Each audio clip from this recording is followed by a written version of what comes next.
There are two methods to create a context in Onshape.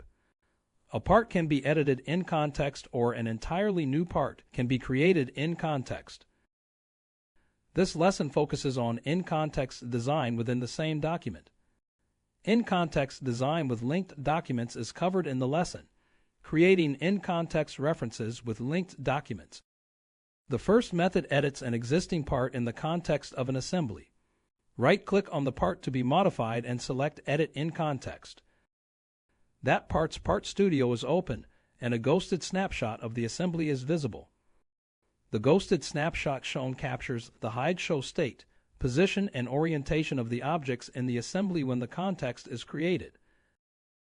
A slider is present in the top center of the graphics area. Moving this slider changes the transparency of the ghosted snapshot. If objects are hidden, they are hidden inside the context. The ghosted snapshot of the assembly behaves no differently than if the parts were in the Part Studio. Faces and edges can be referenced to create geometry.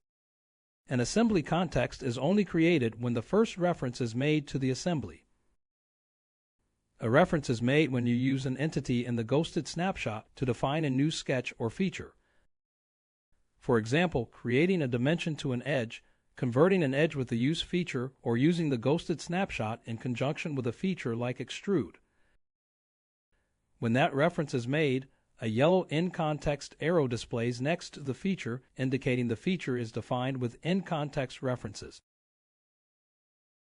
When finished editing, switch to the assembly by selecting Go to Assembly at the top of the graphics area, or activate the Assembly tab at the bottom of the browser window. The edits previously made now appear in the assembly. Notice the part also has an arrow next to it in the instance list, indicating the part as in-context references. The second method creates new parts in the context of an assembly. In the Assembly toolbar is the feature Create Part Studio in Context. Once activated, select an origin for the new Part Studio relative to the assembly position. The assembly origin can be selected, or a custom-made connector can be used as a reference.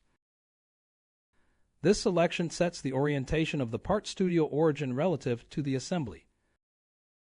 If position and orientation of the new part is critical, we recommend creating a mate connector beforehand and selecting it. After selecting an origin and accepting, a new Part Studio tab is created within the document and the ghosted assembly displays in the graphics.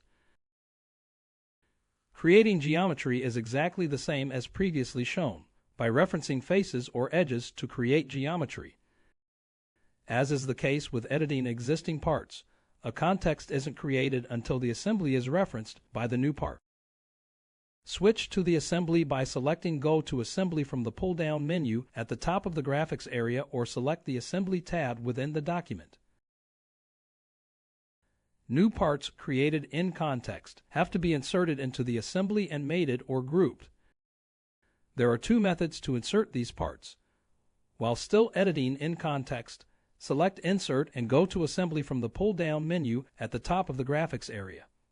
Pick the part to insert and accept the dialog. The assembly is activated and the selected parts are inserted. The second method is to insert the part directly from the assembly as you would with any other part. Once inserted, mate or group as required. When creating new or editing existing parts in context, a new drop-down menu appears at the top of the feature list. This provides options to work with different contexts or edit outside of the context. Selecting the overflow icon next to the context allows renaming, updating, or deleting the context. Renaming a context becomes important if there are more than one context. Having descriptive names can help avoid mistakenly updating the wrong context. When new or additional contexts are required for the same part, right-click the part in the assembly instance list, hover over Edit in Context and click New Context. This opens the part's Part Studio. Geometry can then be created as previously shown. Creating multiple contexts on the same part can be useful to design in-context references for multiple positions of the assembly.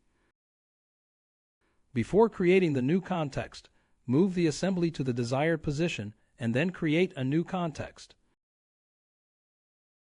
A part studio may contain multiple contexts, and each in-context reference displays an arrow.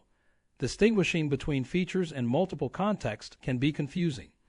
When a context is active, the in-context arrow displays in yellow, indicating which features reference that particular context, eliminating confusion.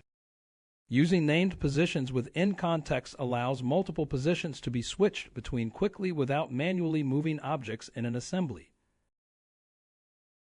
Managed in-context design is a controlled workflow to create in-context references between parts and components in an assembly to define spatial or geometric relationships. The next video explores how to update and edit context when design changes occur.